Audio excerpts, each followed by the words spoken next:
Salutations à ce bel auditoire ici ce soir, à Sir Webster et Frère Green, et ainsi qu'à tout l'auditoire, aux membres de cette assemblée. C'est toujours un privilège pour moi de venir à la maison du Seigneur et d'être de retour ce soir dans l'une de ces églises Foursquare. Je me souviens, il y a bien des années, quand je suis venu pour la première fois à Los Angeles. J'avais entendu parler de Sœur Macpherson, mais elle avait déjà gravi les marches d'or avant que je commence à marcher dans cette voie. Et lorsque je suis allé à Los Angeles pour la première fois, je suis allé à Forest Lawn. J'avais entendu dire qu'elle est enterrée là-bas. Donc j'y suis allé et je me suis tenu près de sa tombe. J'ai courbé la tête et j'ai rendu grâce à Dieu pour une noble vie. Depuis, j'ai vu l'enseigne Foursquare dans presque tous les pays où je suis allé en tant que missionnaire. J'ai eu le privilège d'aller dans le temple, d'attendre dans son bureau où elle attendait. Avant qu'elle monte en chair, elle avait un bureau là. Et je me suis assis là, bien des soirs, quand j'allais prêcher au temple. Et je pensais aux heures qu'elle a dû passer à méditer avant de monter en chair. Le caractère sacré de l'ouverture de la parole de Dieu. Et être ici ce soir avec certains des fidèles qui essaient de garder ce message vivant. Que Dieu soit avec vous et vous bénisse. Et puis de retrouver Frère Green, un cher ami précieux, frère et sœur Green. Et quand j'étais là-bas dernièrement et que je l'ai rencontré, je lui ai dit combien j'ai apprécié ce message dans le chant qu'il a chanté l'autre jour, là-bas, chez les hommes d'affaires. Il a appelé son chant « Le nom de Jésus » ou quelque chose comme ça. Ils ne l'ont pas encore enregistré. Je lui ai dit « Permettez-moi d'être le premier client ». C'était un si beau chant. Et j'ai pensé que lorsque j'arriverais, il le chanterait peut-être pour moi ce soir. Et ma femme et mes enfants sont au fond là-bas pour l'écouter. Et je suis sûr qu'ils l'ont apprécié eux aussi. Et sa voix n'est pas... Elle nous est très familière chez nous. J'ai beaucoup de ces enregistrements. Quand j'ai beaucoup de peine, j'entre là, j'ai un de ces tourne-disques et je fais jouer tout un tas de ces disques. Je m'assieds là et je les écoute. Je voudrais dire à ma femme, là-bas au fond, que je viens juste d'en avoir d'autres. Je les aime vraiment. Ils sont un havre de paix.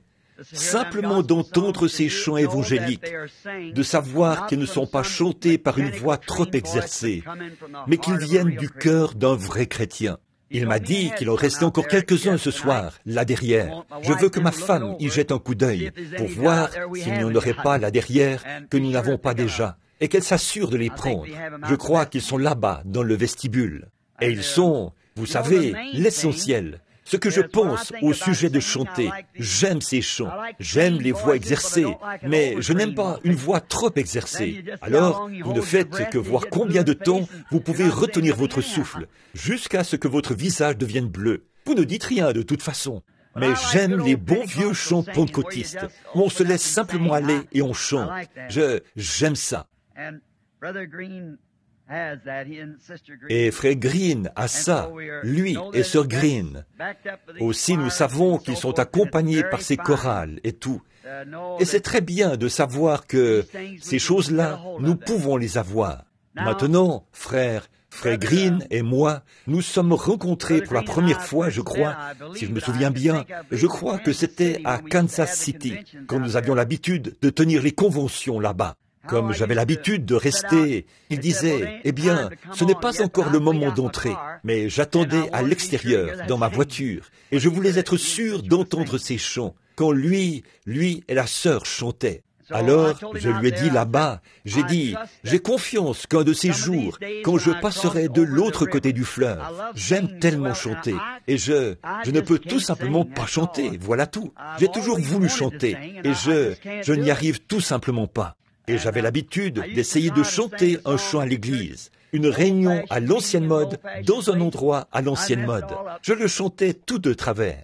Je prenais ma femme par la main, et quand j'arrivais à la maison, je disais, « Chérie, je n'essayerai plus jamais ça. » C'est la vérité. Je ne faisais que j'embrouillais tout le monde. Mais un de ces jours, je vais chanter. Et j'ai toujours pensé que peut-être là-bas, sur la colline, là où le fleuve de la vie coule près du trône, quand cette grande chorale de tous les rachetés, ces merveilleuses voix se trouveront sur le versant de cette colline, en train de chanter. J'espère qu'il y aura de l'autre côté un petit arbre qui offrira de l'ombre. Si vous voulez me voir, allez simplement là. Je serai assis là à les écouter. Puis, un de ces matins, quand vous serez dans votre palais, et que vous sortirez sur le perron de votre palais, très loin quelque part là-bas, tout au fond des bois, il y a une petite cabane construite quelque part. Vous allez sortir sur votre perron et vous allez entendre quelqu'un chanter. Grâce infinie de notre Dieu. Vous direz, oh, frère Branham y est arrivé, car le voilà, il y est finalement arrivé. Je serai capable de chanter à ce moment-là. D'ici là, je n'ai qu'à pousser des cris de joie au Seigneur. Nous sommes heureux, n'est-ce pas? Nous n'avons aucune raison de nous inquiéter, aucune. Nous sommes ancrés en Christ, assis dans les lieux célestes, enlevés maintenant même dans la grâce de l'enlèvement, assis dans sa présence dans les lieux célestes en Jésus-Christ. La mort elle-même ne peut pas nous atteindre. Nous sommes bien ancrés. Rien ne peut nous nuire. Nous sommes en sécurité, tout simplement, et nous attendons sa venue. Et nous sommes reconnaissants de cela. Maintenant, je dois conduire environ 240 kilomètres ce soir, après le service. Et avec un beau groupe comme celui-ci, il me faut beaucoup de temps pour débuter et ensuite 2 fois plus de temps pour m'arrêter. Je vais donc essayer d'entrer directement dans ce que j'ai l'intention de dire aussi vite que possible. Je veux remercier le pasteur, les collaborateurs et tout le monde pour cette occasion de venir ici, pour rendre témoignage de sa grâce ce soir, dans cette belle assemblée. Je suis monté, il y a quelque temps, sur la montagne du Sud, et j'ai regardé la vallée. J'ai pensé au moment où je suis venu pour la première fois dans cette vallée, il y a environ 35 ans. Combien cette ville s'est développée. Elle s'est étendue dans toute la vallée de Maricopa, ici. À perte de vue, c'est la ville.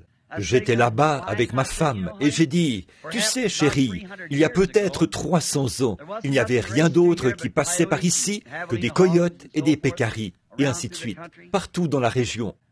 Et puis l'homme est venu et a commencé à bâtir. Puis la civilisation a commencé à s'étendre. Alors le péché et la violence se sont installés. J'ai pensé, ne serait-ce pas un endroit merveilleux? J'ai toujours pensé qu'un jour, j'aimerais vivre à Phoenix. Et alors, en regardant la vallée, j'avais presque envie de pleurer dans mon cœur, en pensant combien ce serait un endroit magnifique s'il n'y avait pas de péché. La façon dont ils ont pris le désert pour en faire un lieu d'habitation. Aujourd'hui, on se promenait en voiture au sommet du mont Camelback. Il y a de belles maisons là-haut. C'est presque comme si vous entriez au paradis.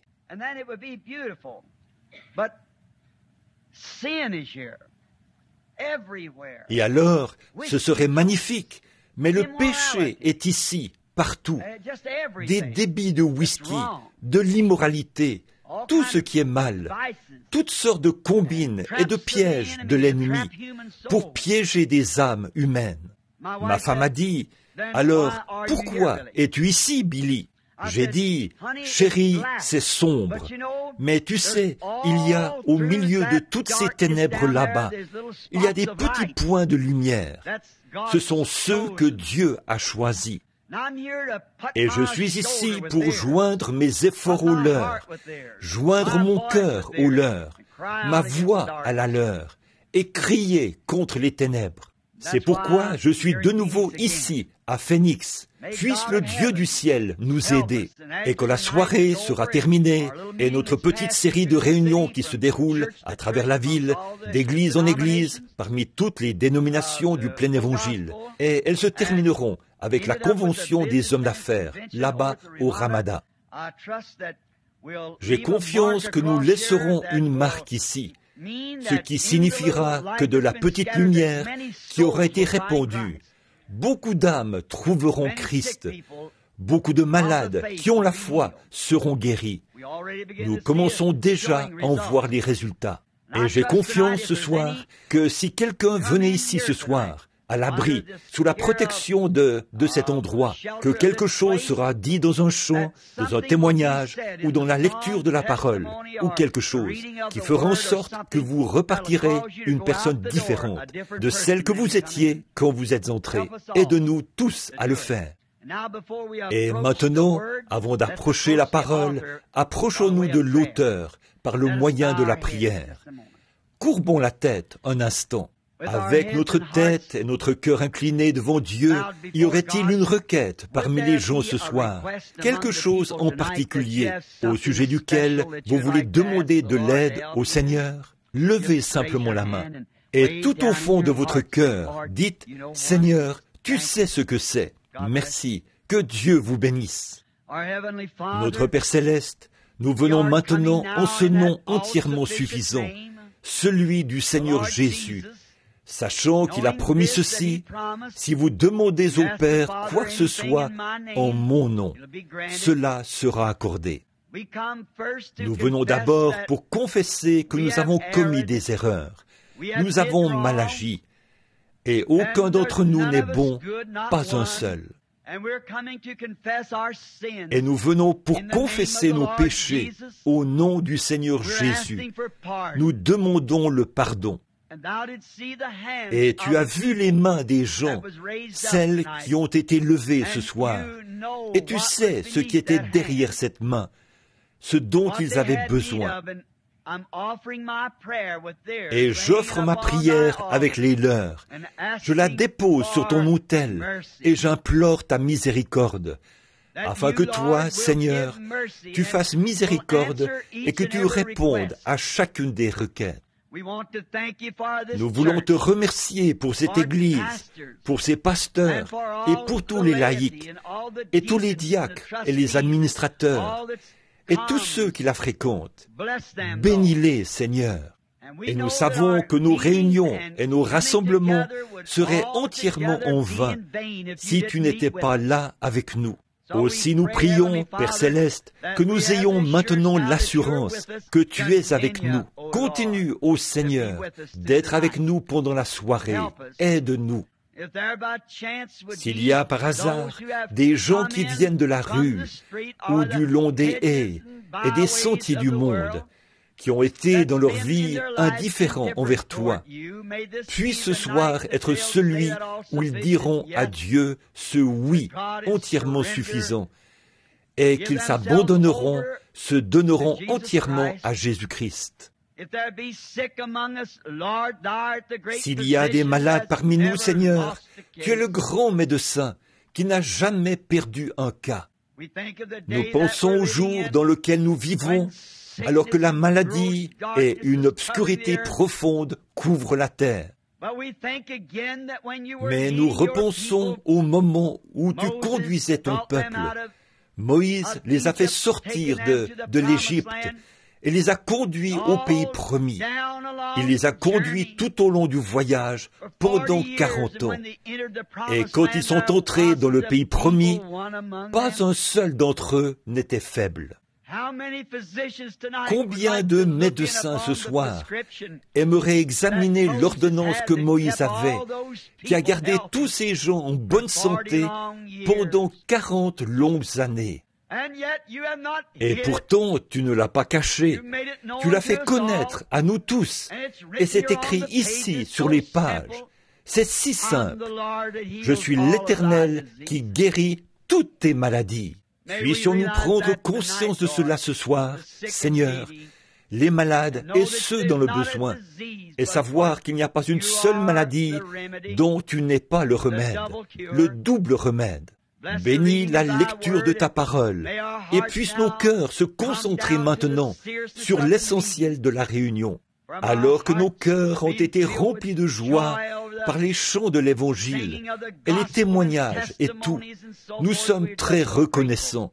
Maintenant, puissions-nous entendre ta parole, et parle-nous, Père, et bénis ces quelques notes qui ont été préparées pour la soirée, car nous le demandons en son nom et pour sa gloire. Amen.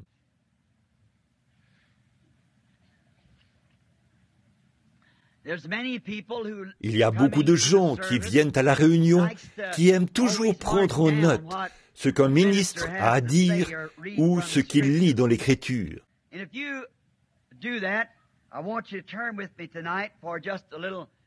Et si vous le faites, je veux que vous preniez avec moi ce soir pour une petite lecture dans l'Évangile de Matthieu, le chapitre 15, versets 21 à 28.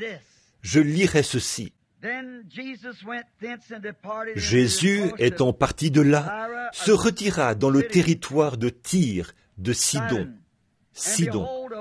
Et voici une femme cananéenne qui venait de ces contrées lui cria « Aie pitié de moi, Seigneur, fils de David.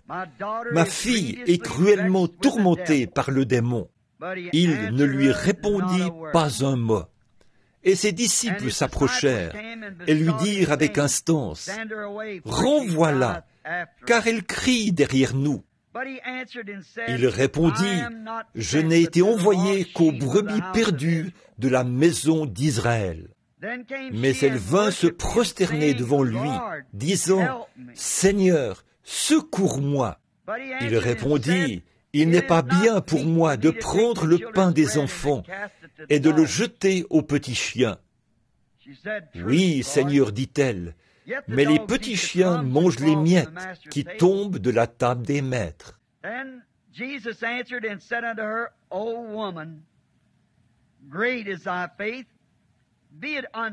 Alors Jésus lui dit, « Femme, ta foi est grande, qu'il te soit fait comme tu veux. » Et alors même, sa fille fut guérie.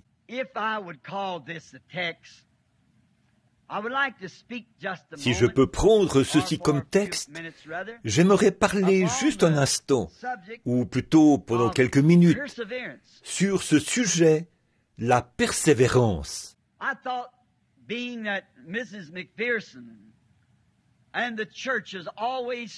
J'ai pensé, étant donné que Mme Macpherson et l'Église ont toujours si vaillamment défendu la guérison divine.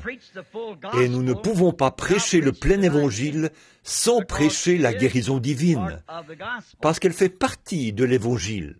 Je me souviens, quand j'étais un petit garçon, j'ai lu un article dans l'un des magazines, Life ou Look, ou l'un de ces magazines.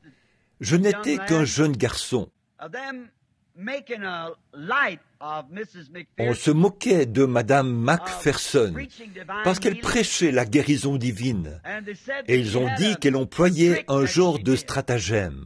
Ils ont dit, les femmes qui avaient des goitres, elles mettaient une épingle sous son doigt, et les femmes mettaient un ballon sous leurs vêtements. Ensuite, Mme Macpherson posait ses mains sur la femme. Elle enfonçait l'épingle dans le ballon, et cela faisait dégonfler le ballon. J'étais un pécheur, mais j'avais plus de bon sens que ça, que de penser une chose pareille. Si l'épingle avait percé le ballon, il aurait éclaté. Alors j'ai dit, il n'y a aucun doute que cette femme subit des persécutions.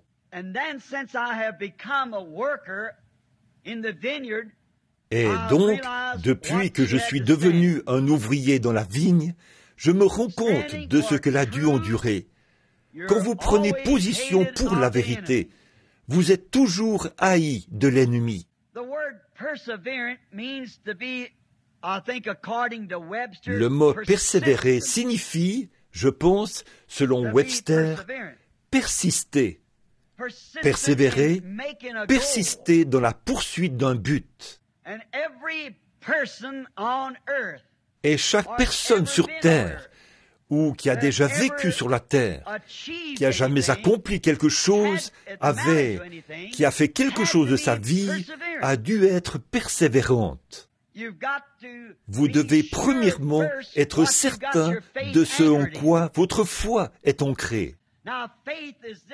Or, la foi n'est pas une chose qui est si facilement ballottée, et une sorte de, comme on dirait dans le langage de la rue, un tour de passe-passe.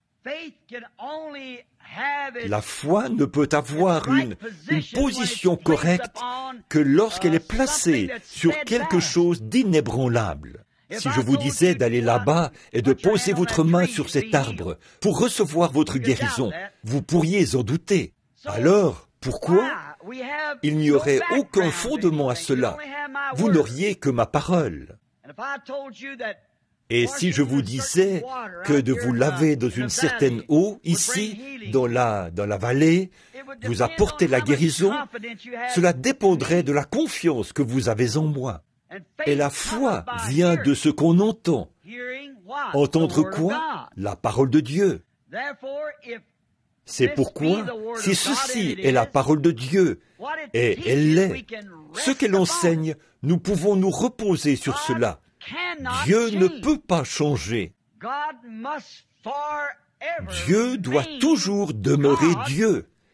Sa parole doit être aussi vraie dans cet âge-ci qu'elle l'a toujours été dans n'importe quel âge. Maintenant, nous sommes limités. Nous pouvons dire quelque chose cette année et le lendemain même, il nous faudra peut-être modifier ce que nous avons dit parce que nous ne sommes pas tout à fait certains, parce que nous sommes limités. Nous ne faisons que présumer. Et présumer signifie s'aventurer sans autorité. Mais quand Dieu dit quelque chose, c'est parfait. Il n'a pas à le modifier. Abraham ne douta point par incrédulité au sujet de la promesse de Dieu, mais il fut fortifié, donnant gloire à Dieu, parce qu'il savait qu'il était capable d'accomplir, ou de garder, ou de faire ce qu'il avait promis. Alors, si jamais Dieu est appelé à entrer sur la scène pour une décision, la décision première prise par Dieu doit toujours demeurer la même. Elle ne pourra jamais changer. Elle ne peut pas être modifiée parce qu'il est infini. Et tout ce qui est infini n'a jamais eu de commencement ou de fin. Donc, il ne peut pas revenir en arrière l'année suivante et dire « j'avais tort ». Alors, si c'était sa décision, tout homme qui prend cette même, qui arrive à la même décision que Dieu a prise pour un certain homme sur la base de sa foi, de la croire, il doit agir de la même manière chaque fois qu'un homme croit cela. Dieu doit agir chaque fois de la manière dont il a agi la première fois. Sinon, il a mal agi la première fois. Et qui peut accuser Dieu de mal agir? Dieu doit toujours s'en tenir à sa décision. Si tu peux le croire. Bon, pour accomplir quelque chose, vous devez vous fixer un but et dire « Ceci, j'y crois » et vous y tenir et continuer à avancer, à vous en rapprocher, sachant que vous avez, c'est là, sachant qu'il y a quelque chose là vers lequel vous approchez. C'est comme cette histoire que l'on raconte au sujet du petit garçon avec le cerf-volant qui tenait la ficelle dans sa main. L'homme a dit, « Qu'est-ce que tu tiens, fiston ?» Il a dit, « Mon cerf-volant. » Il a dit, « Je ne vois rien d'autre qu'une ficelle. » Il a dit, « Mais il y a un cerf-volant à l'autre bout. » L'homme a levé les yeux et a dit, « Je ne vois pas le cerf-volant. » Le petit garçon a dit, « Moi non plus. » Il a dit, « Eh bien, comment sais-tu que tu as un cerf-volant » Il a dit, « Je peux le sentir tirer à l'autre bout. » Eh bien, c'est la même chose avec la foi. La foi est une ferme assurance des choses qu'on espère, une démonstration des choses qu'on ne voit pas. Aussi longtemps que vous placez votre foi sur cela et que vous êtes ancré là, vous allez y parvenir. Peu importe que vous le voyez ou non, vous savez quand même que c'est là. Vous tirez dessus et il vous tire. Et tout homme qui a jamais réalisé quelque chose de valeur s'est fixé un but. Il a ensuite persisté, persévéré pour l'accomplir. De grands hommes, George Washington, qui est appelé le père de notre nation, lorsqu'il est arrivé à Valley Forge, après avoir passé toute la nuit en prière, si bien qu'il était trempé, couvert de neige jusqu'au-dessus des hanches, à genoux dans la neige. Le lendemain matin, il a traversé le Delaware, qui était tout en glace. Pourquoi? Il a persévéré. Il avait la réponse. Rien n'allait lui faire obstacle. Bien que 3 ou 4 balles de mousquet aient traversé son manteau, il n'a subi aucune blessure. Il a essayé, il voulait accomplir quelque chose, et il avait prié jusqu'à exaucement pour cela. Et il a persévéré. Rien ne lui a fait obstacle.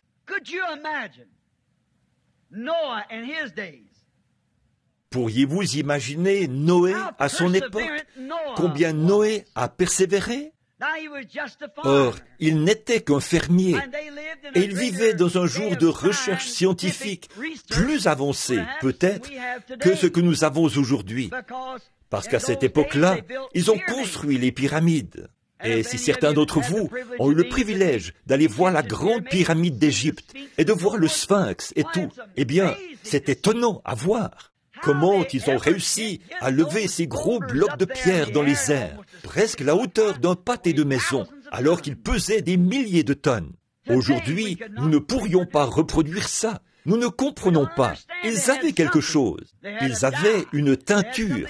Ils avaient quelque chose avec lequel ils pouvaient embaumer un corps, qui pouvait lui donner une apparence tout à fait naturelle pendant des milliers d'années. Nous n'avons pas ces arts, ces colorants et tout qu'ils avaient. C'était un grand âge scientifique.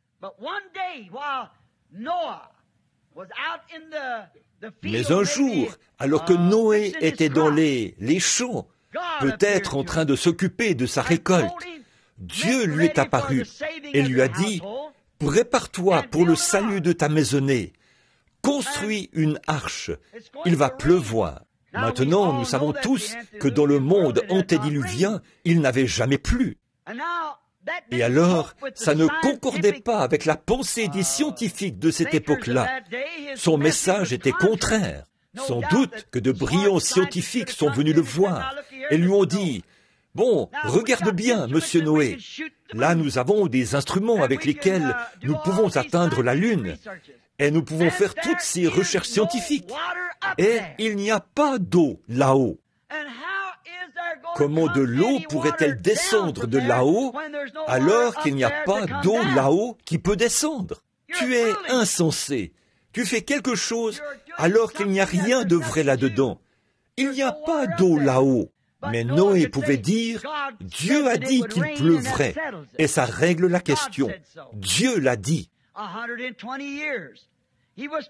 Pendant 120 ans, il a persisté malgré le monde scientifique de son époque. Il proclamait toujours que son message était vrai, parce qu'il venait de Dieu. Il avait un but à atteindre. Il avait un message sur lequel il devait veiller.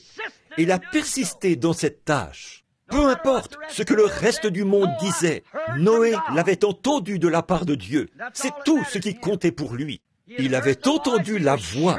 Il était sûr que c'était Dieu. Et il préparait quelque chose qui semblait très ridicule aux yeux du monde.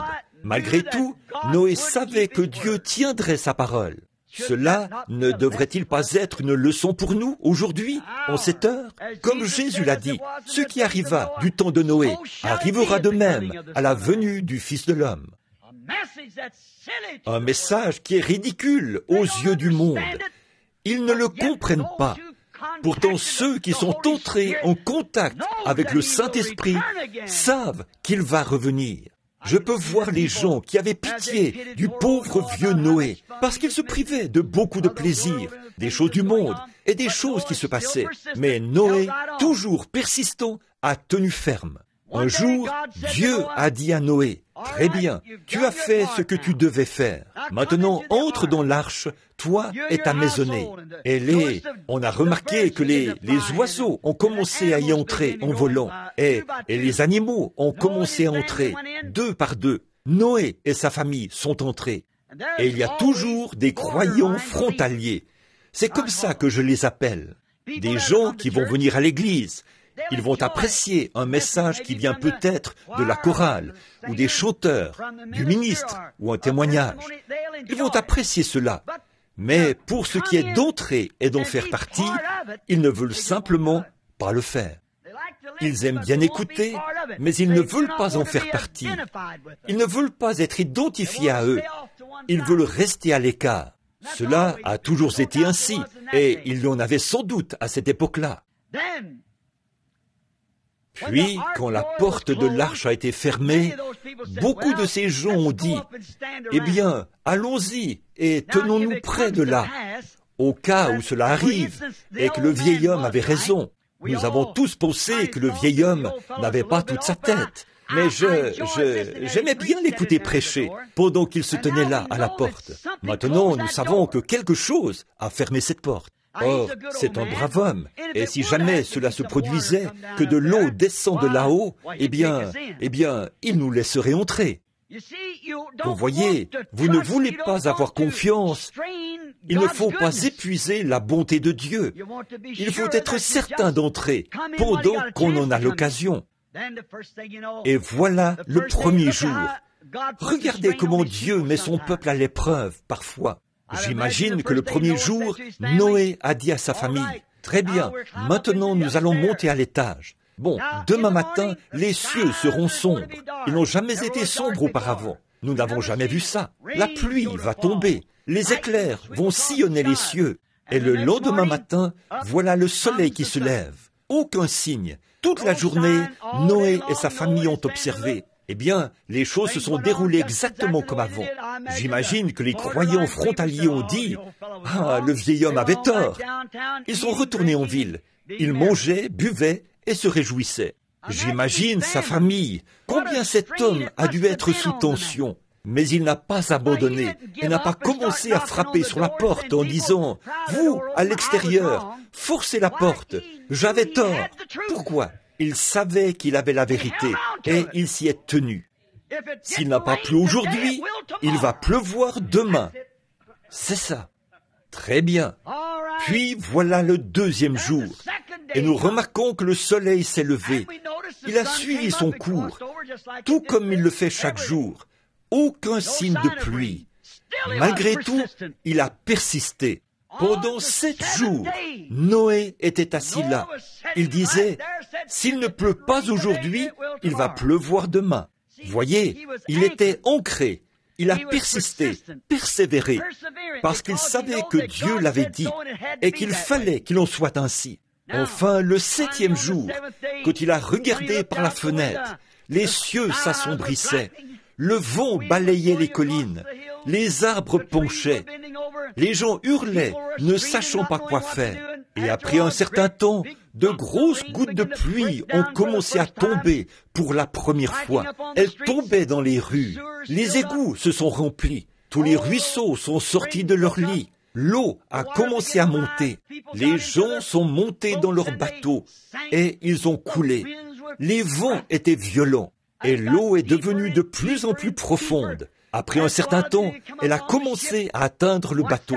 Ils regardaient par la fenêtre. Alors, les gens hurlaient, mais il n'y avait aucun moyen pour lui de leur tendre la main et de les atteindre. Il était tout là-haut, à l'étage supérieur. Par leur péché, ils avaient laissé passer leur jour de grâce. Il n'y avait plus de grâce pour eux. Il était trop tard à ce moment-là. Alors, quel sentiment Noé a dû éprouver quand il a regardé dans la rue et qu'il a vu tous les petits bateaux, qu'ils aient été construits avec l'aide de Dieu ou pas. Vous voyez, les gens pensent comme ça aujourd'hui. Ils peuvent construire leur propre arche. Ils peuvent fabriquer leur propre salut. Vous ne le pouvez pas. Dieu a acquis le salut pour nous et nous devons l'accepter. Une arche construite de main d'homme ne tiendra pas le coup. Tout ce que l'homme peut accomplir, c'est contraire à la volonté et à la parole de Dieu. Ça ne tiendra pas le coup. Mais quel effet cela a dû produire sur Madame Noé et ses belles-filles et son fils, ses fils, et ainsi de suite, lorsqu'ils ont vu cette eau monter jusqu'à l'arche et que l'arche restait quand même immobile. Mais au bout d'un moment, ils ont senti qu'elle se dégageait. Elle flottait.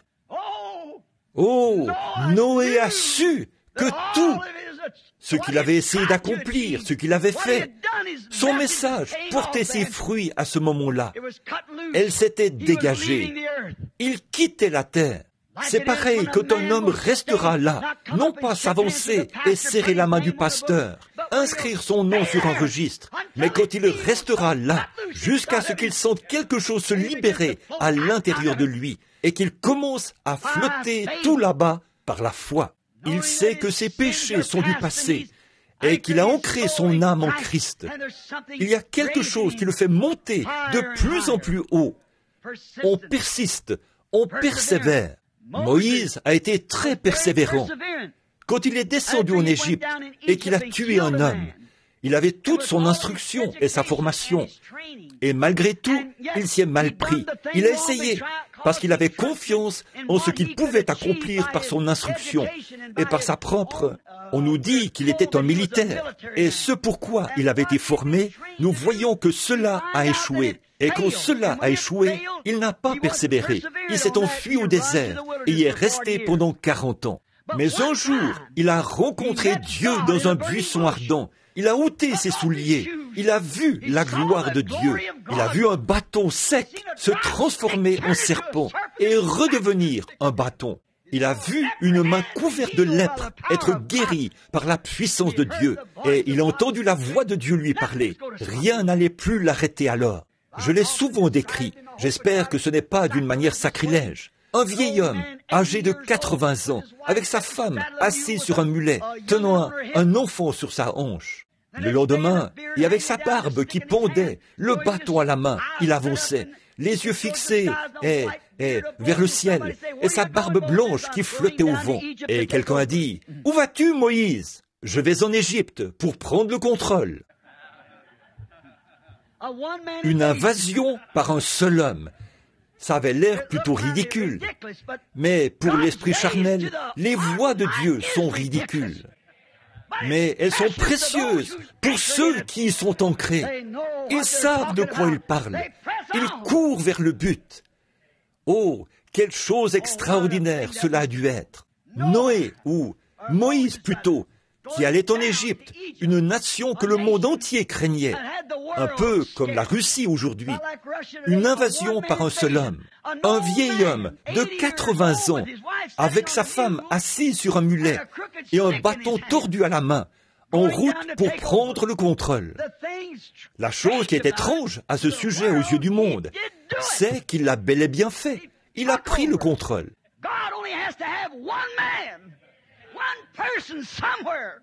Dieu n'a besoin que d'un seul homme, d'une seule personne, quelque part, qui soit attaché à lui, quelqu'un qui sait où il se tient et qui persévère.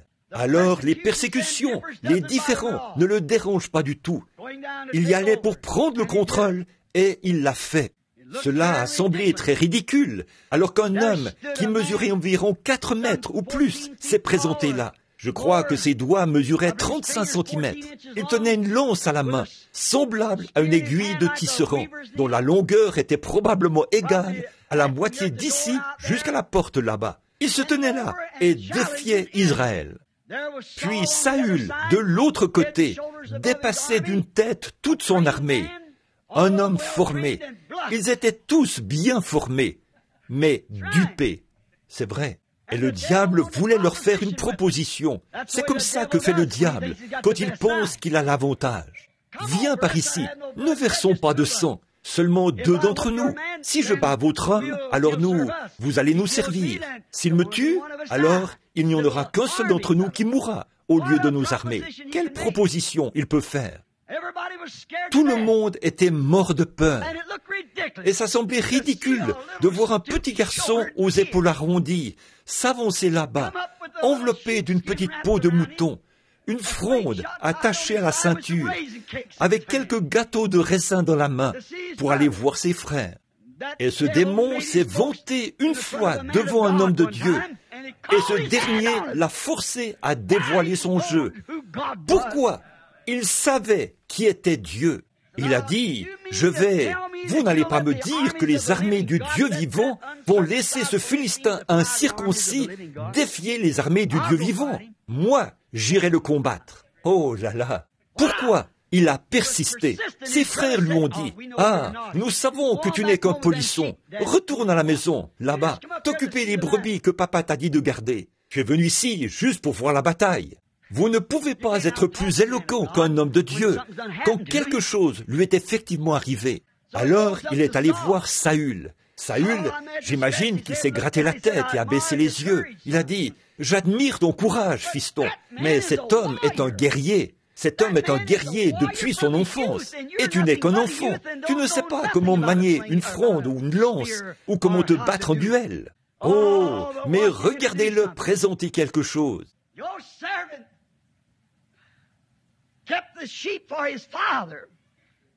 Ton serviteur gardait les moutons pour son père.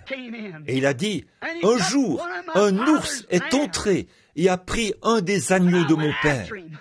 Je l'ai poursuivi et je l'ai tué. Puis un lion est entré et on a pris un et l'a emporté.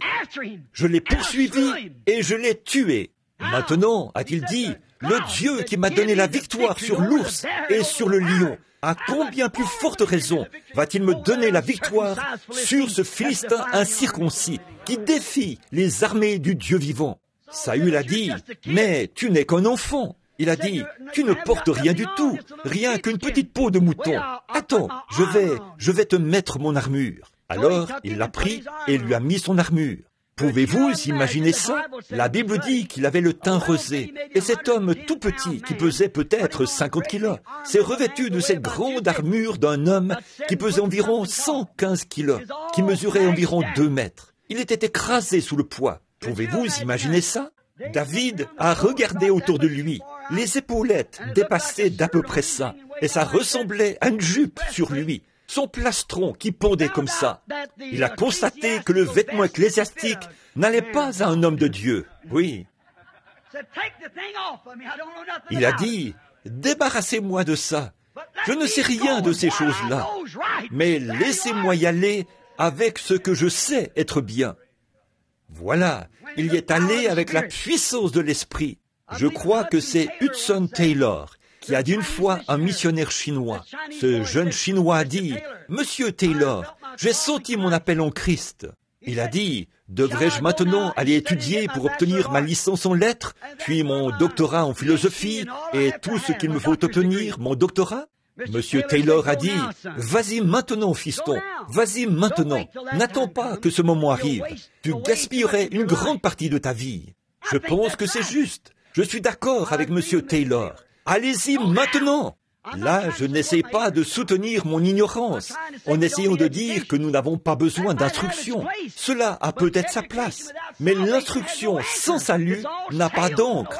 Il n'y a que des voiles et pas d'encre. Allez-y quand la chandelle est allumée. N'attendez pas qu'elle soit à moitié consumée. Allez-y quand vous l'allumez. Si la seule chose que vous sachiez, c'est comment elle a été allumée, dites aux autres comment elle a été allumée. Et peut-être que la leur s'allumera aussi, voyez? Alors, dès que la chandelle est allumée, allez dire à tout le monde comment votre chandelle a été allumée. Et peut-être qu'ils allumeront leur chandelle sur la vôtre, voyez? Remarquez, certainement, David a persisté parce qu'il savait. Samson s'est retrouvé un jour dans un champ, entouré de 1000 Philistins. Et il a regardé tout autour de... Il n'était pas un homme formé, qui savait comment se battre en duel. Mais quand il a tourné la tête, il a senti cette alliance. Ses tresses ont touché ses épaules. C'est tout ce qu'il avait besoin de sentir. Il a pris la première chose qui lui est tombée sous la main. C'était une mâchoire de mulet. Et il a abattu 1000 Philistins. Pourquoi? Il a persisté parce qu'il savait que Dieu avait fait une alliance avec lui de ces 7 tresses.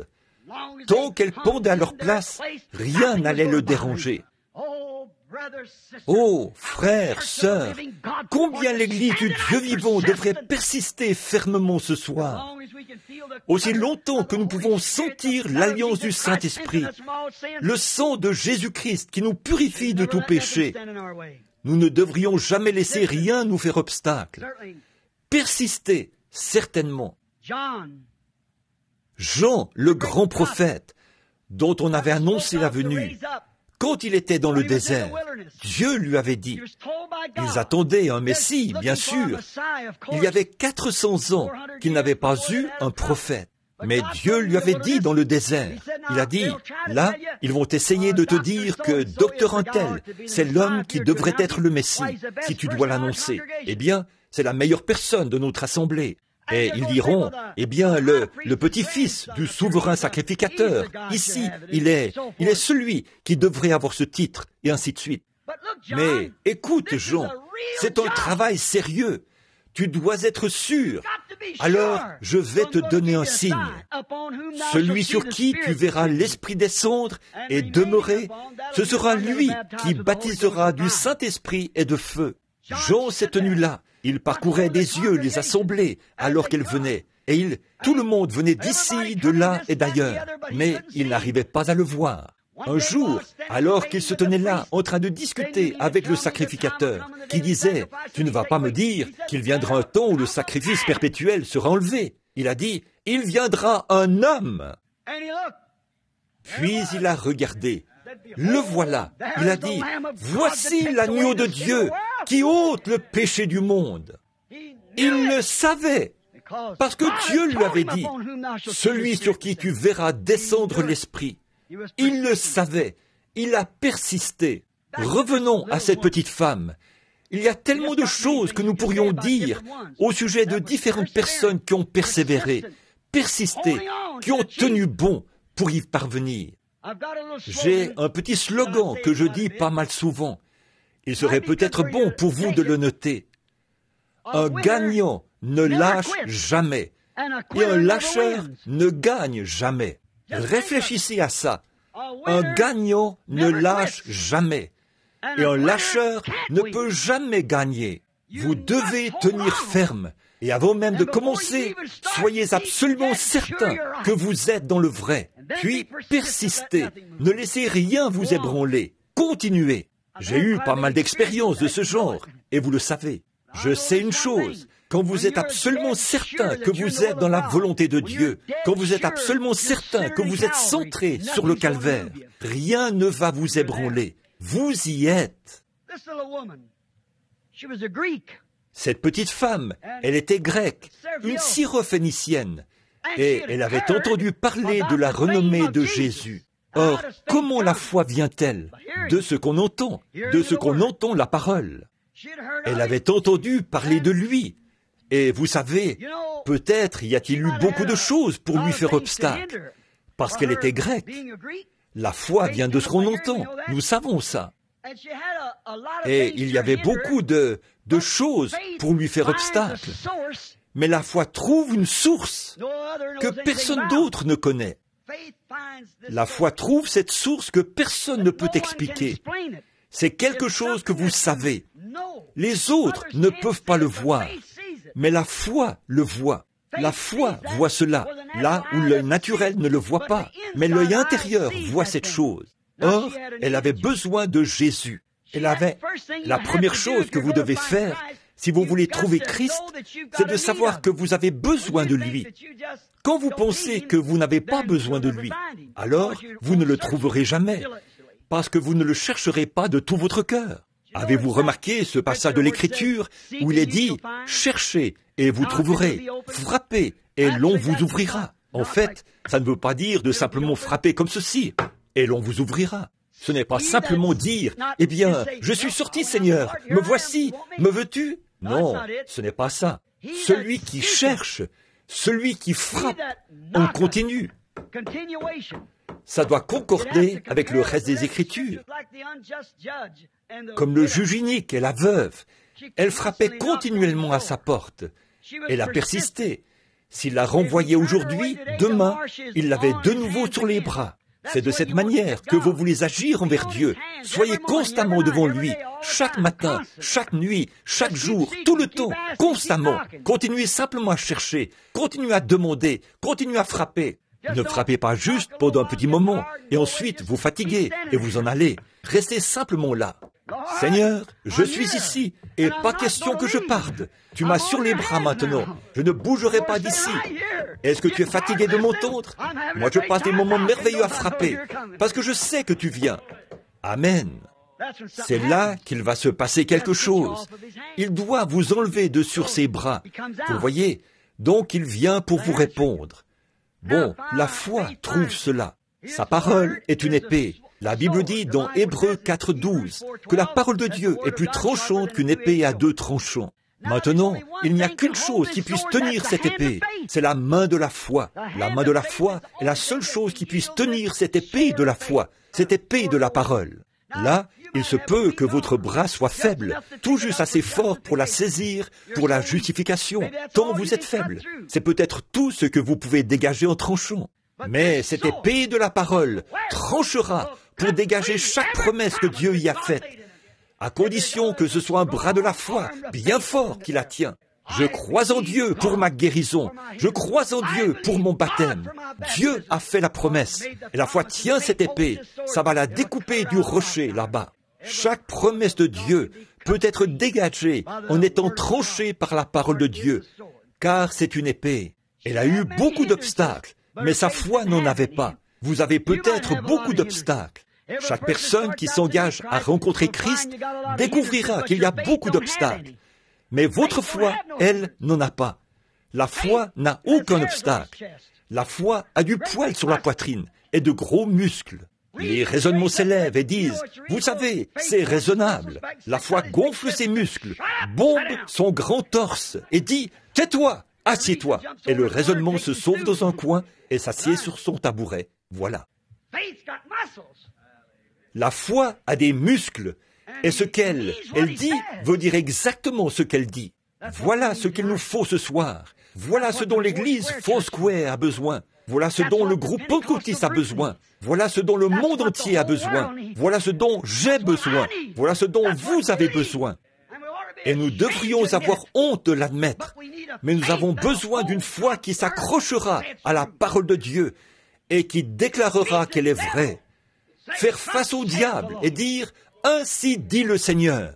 Je lisais l'autre jour où un homme racontait que le diable est venu devant lui. Et il a dit « Le diable n'était qu'une espèce de petit avorton ». Et il a dit « Bouh ». Il a dit « J'ai reculé brusquement ». Et il a dit « Bouh ». J'ai reculé brusquement. Chaque fois qu'il criait « Bouh » et que je reculais brusquement, lui, il grandissait. Et moi, je rapetissais. Et il a dit, il répétait constamment « Bouh ». Il a dit je rapetissais chaque fois que je reculais brusquement. Et lui, il grandissait. Il a dit, je savais qu'éventuellement, j'allais devoir le combattre. Il a dit, j'ai regardé autour de moi. Je me suis dit, quoi? J'ai trouvé la parole de Dieu. Il a dit, je l'ai enroulée dans ma main. Et le diable a dit, bouh. Et moi aussi j'ai dit, bouh. Et il a dit, quand j'ai aussi dit bouh, chaque fois que je disais bouh, il rapetissait. Et moi, je grandissais. C'est ça. Vous devez le combattre, tôt ou tard. Vous savez, les gens ne croient pas que le diable existe. Je le croise tout le temps. Ah oui, je le croise tous les jours. Tous les autres croyants aussi. Oui, vous devez le combattre, tôt ou tard. Alors, aussi bien commencer tout de suite. Il n'y a qu'une chose dont il a peur. C'est ce sang et cette parole. La foi la tient fermement. Elle est forte et elle continue à avancer. Bon, nous voyons que cette petite femme grecque, comme je l'ai dit, elle a eu beaucoup d'obstacles, mais sa foi n'en avait pas. La foi n'a pas d'obstacles. Ils lui ont peut-être dit, sais-tu que tu es grec? Tu es grec. Tu sais, tu n'appartiens pas à sa dénomination. Ne va pas là-bas avec ce groupe. Ça, c'est l'un des obstacles, voyez. Mais si vous avez la foi, vous y allez quand même. Ça ne fait aucune différence, la dénomination où il se trouve, pourvu qu'il soit là. Elle avait un besoin. Elle avait une fille qui se mourait d'épilepsie. Et elle devait absolument arriver jusqu'à lui, parce que les médecins ne pouvaient rien faire pour elle. Ils ne le peuvent toujours pas. Alors, il fallait qu'elle parvienne jusqu'à Jésus. Elle avait entendu dire qu'il avait déjà guéri ce genre de cas-là. Eh bien, disait-il, il n'a jamais amené son réveil dans vos dénominations. Ça ne lui a pas fait obstacle. Cette petite femme avait la foi. Elle a persisté. Elle a simplement continué en ignorant ce groupe-là. Sa foi l'en a éloigné. Oh, s'il pouvait seulement faire ça aujourd'hui. Quelqu'un va dire, il y a une réunion ce soir à l'église Foursquare. Eh bien, elle ne fait pas partie de votre dénomination. Vous feriez mieux de vous tenir loin de là. Continuez à vous frayer un chemin. Votre foi vous mènera droit au but. Voyez, la foi ne connaît pas d'obstacle. Elle avance malgré tout. Rien ne va l'arrêter. Comme je l'ai dit, elle est bien musclée, avec de gros muscles. C'est elle qui prend le contrôle. Les autres en ont peur.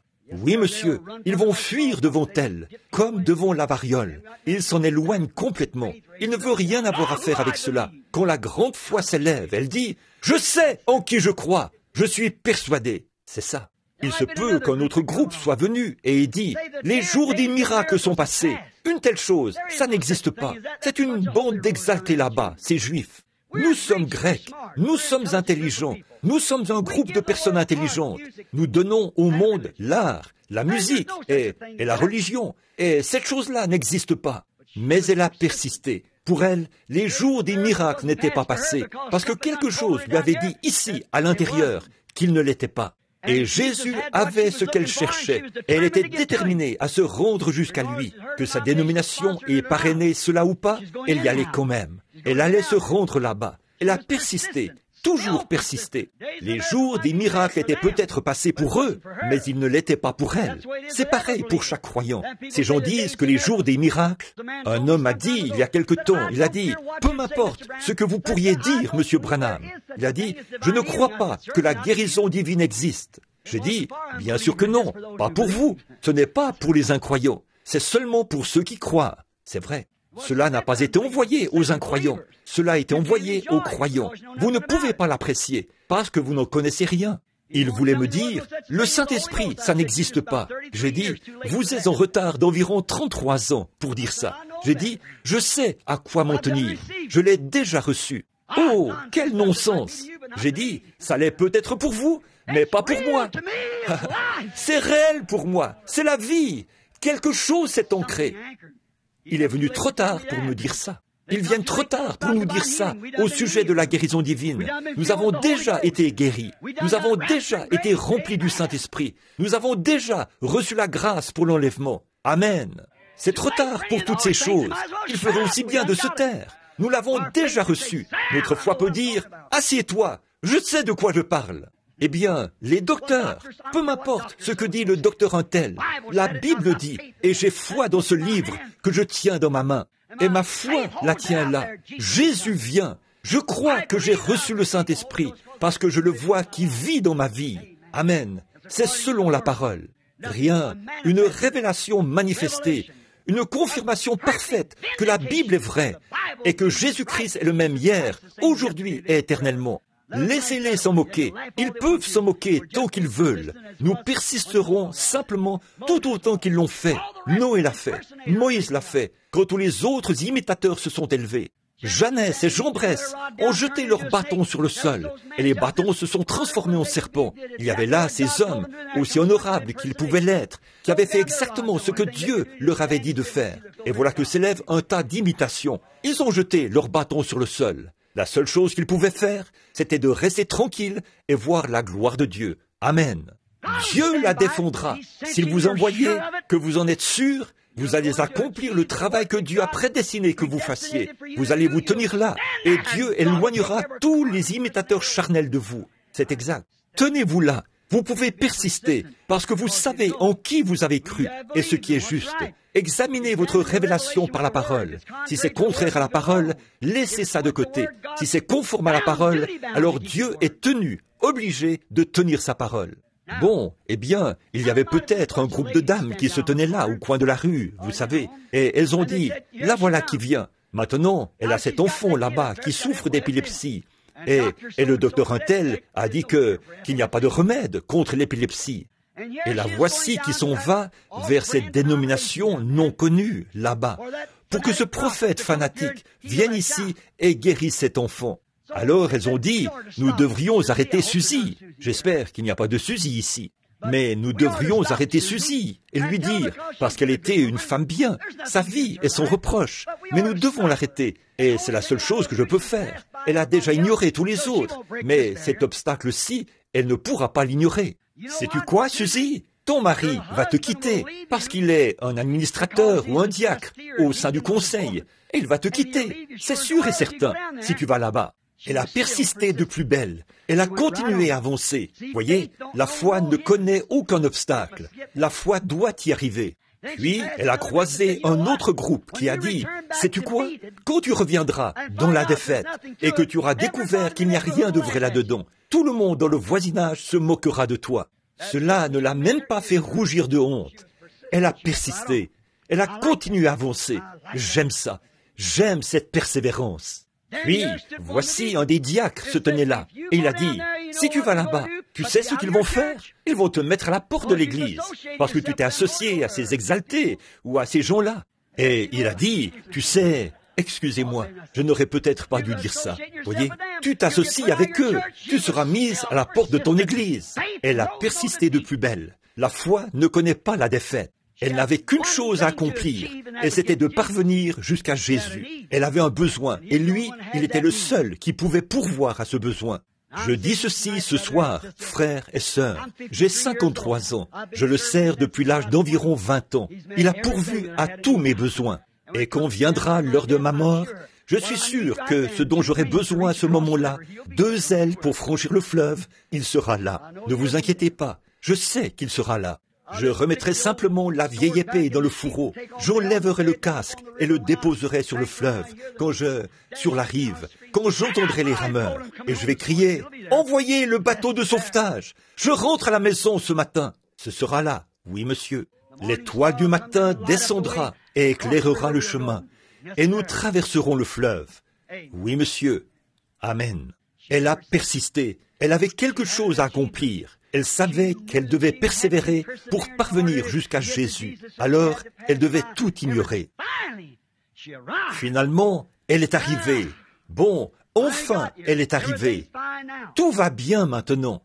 Et là, voici qu'arrive un autre obstacle. L'homme même en qui elle professait avoir confiance. L'homme qu'elle essayait d'atteindre, Jésus. Il a dit, « Je ne suis pas envoyé à votre race. » Oh là là, est-ce que cela ne nous ferait pas exploser, nous les pentecôtistes? Oh là là, je ne suis pas envoyé à votre race. C'était tout un choc. Mais savez-vous quoi?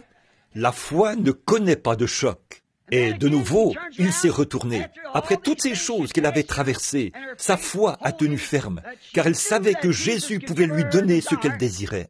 Et elle a franchi chacun de ces obstacles. Et lorsqu'elle est parvenue jusqu'à lui, elle a été carrément repoussée. Je ne suis même pas envoyé à votre race. Je peux l'imaginer là, les yeux brillants. Elle était devant lui à ce moment-là. C'est le seul endroit où elle devait être. Et il a dit, en plus, ta race n'est rien d'autre qu'une bande de chiens. Oh là là! Et s'il vous avait dit cela à vous, vous auriez dit, je vais reprendre mes papiers de ces Foursquare et je vais aller ailleurs. Je ne retournerai plus jamais là-bas. Je vais reprendre mes papiers d'un tel. Oh oui, oui monsieur. Mais elle a continué à tenir bon. Oh, voyez, la foi ne connaît pas la défaite. Rien ne va l'arrêter.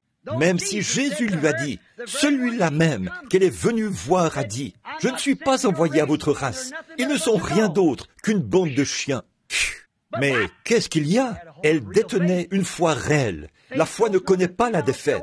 Peu m'importe d'où ça vient. Elle ne connaît pas la défaite parce qu'elle avait la foi. Malgré tout, elle a tenu bon. Oh, j'aime ça. Elle n'était pas une plante de serre chaude, une hybride, comme certaines aujourd'hui. Ces religions hybrides que nous avons aujourd'hui, vous savez, elles ne sont bonnes à rien. Tout est hybride maintenant, hybride. Ils ont même des églises hybrides, des chrétiens hybrides, qu'on fait entrer par une poignée de main.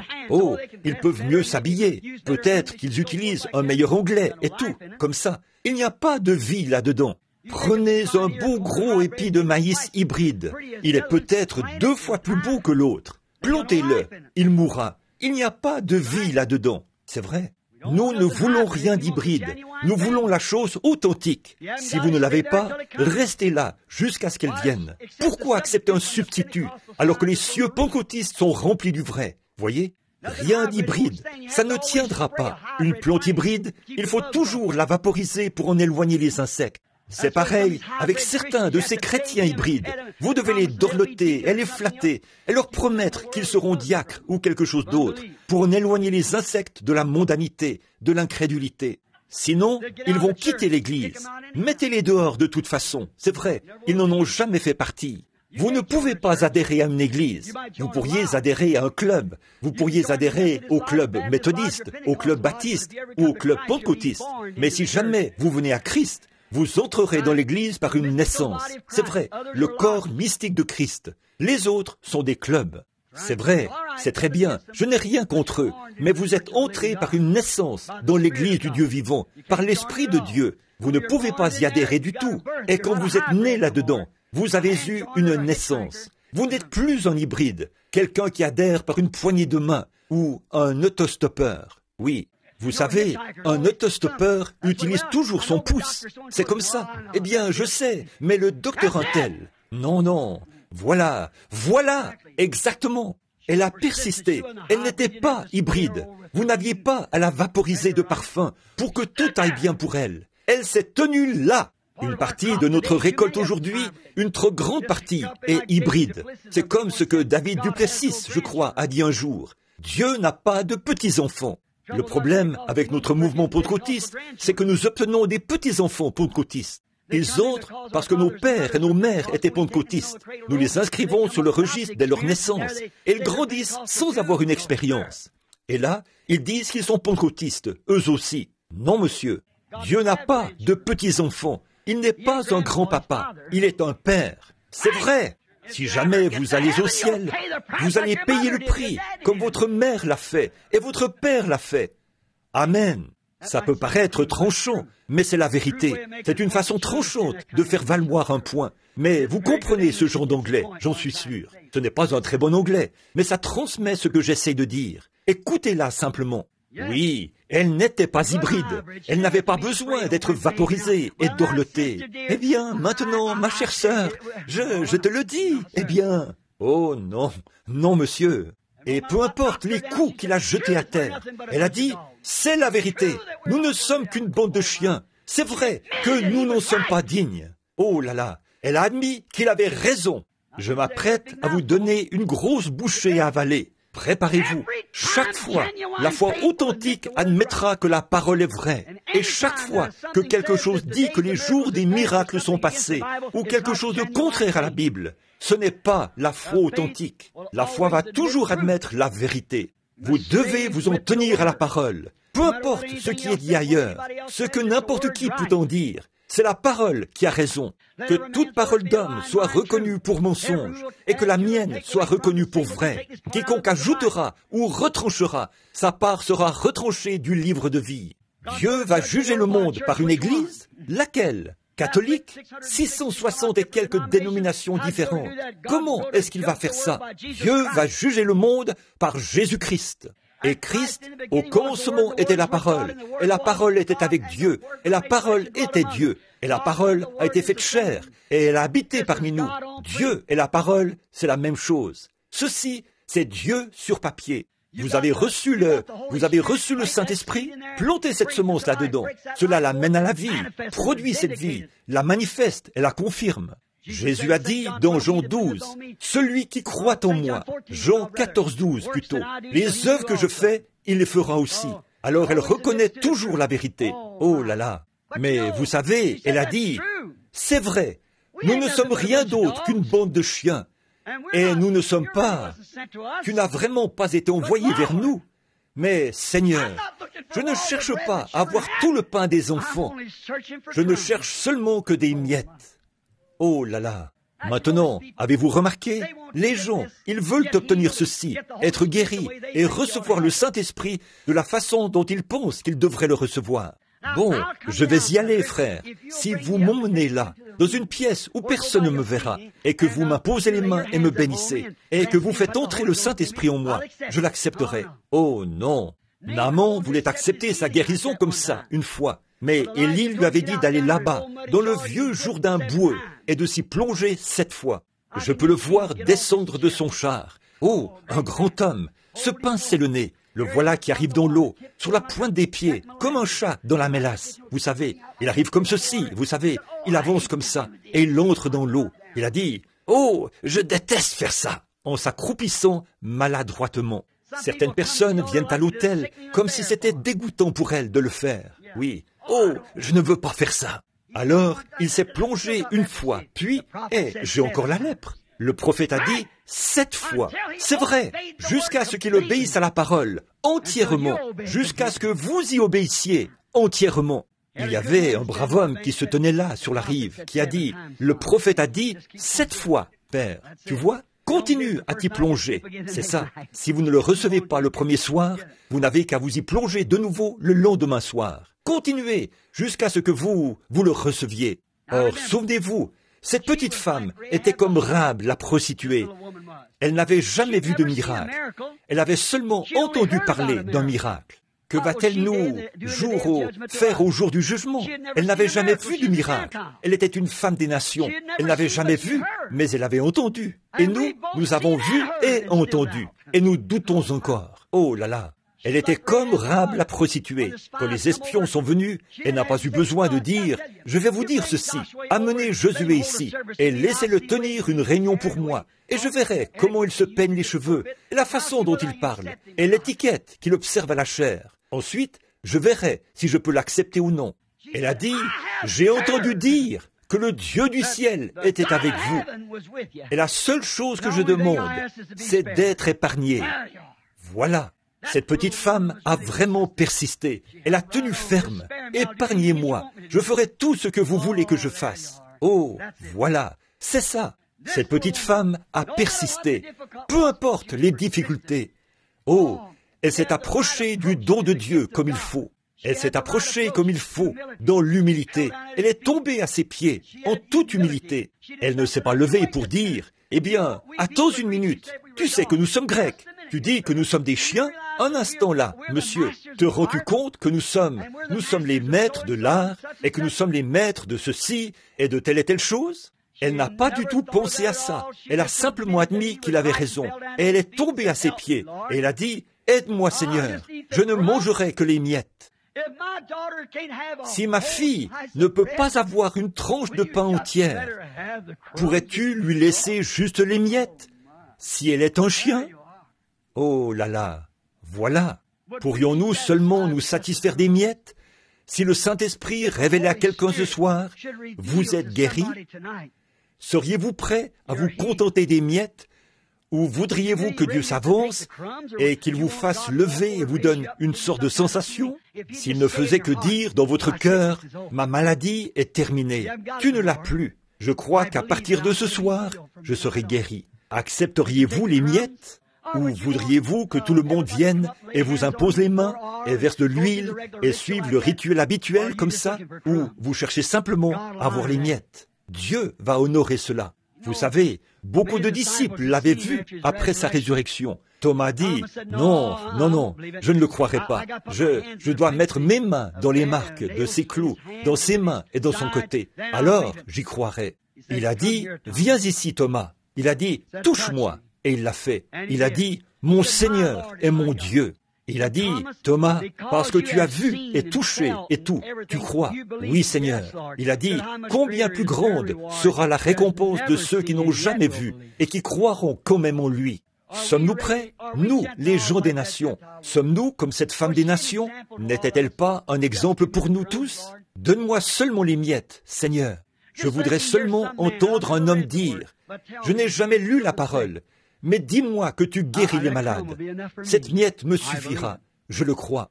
Je voudrais entendre quelqu'un dire, et qu'il le lise dans la parole, que le Saint-Esprit, Pierre a dit, le jour de la Pentecôte, « Repentez-vous, chacun de vous, soyez baptisés au nom de Jésus-Christ, pour le pardon de vos péchés, et vous recevrez le don du Saint-Esprit. Car la promesse est pour vous, pour vos enfants, et pour ceux qui sont au loin, en aussi grand nombre que le Seigneur notre Dieu les appellera. » Seigneur, je sens que ça, c'est vrai, c'est une miette. Allez, venez, c'est tout ce que vous avez à faire.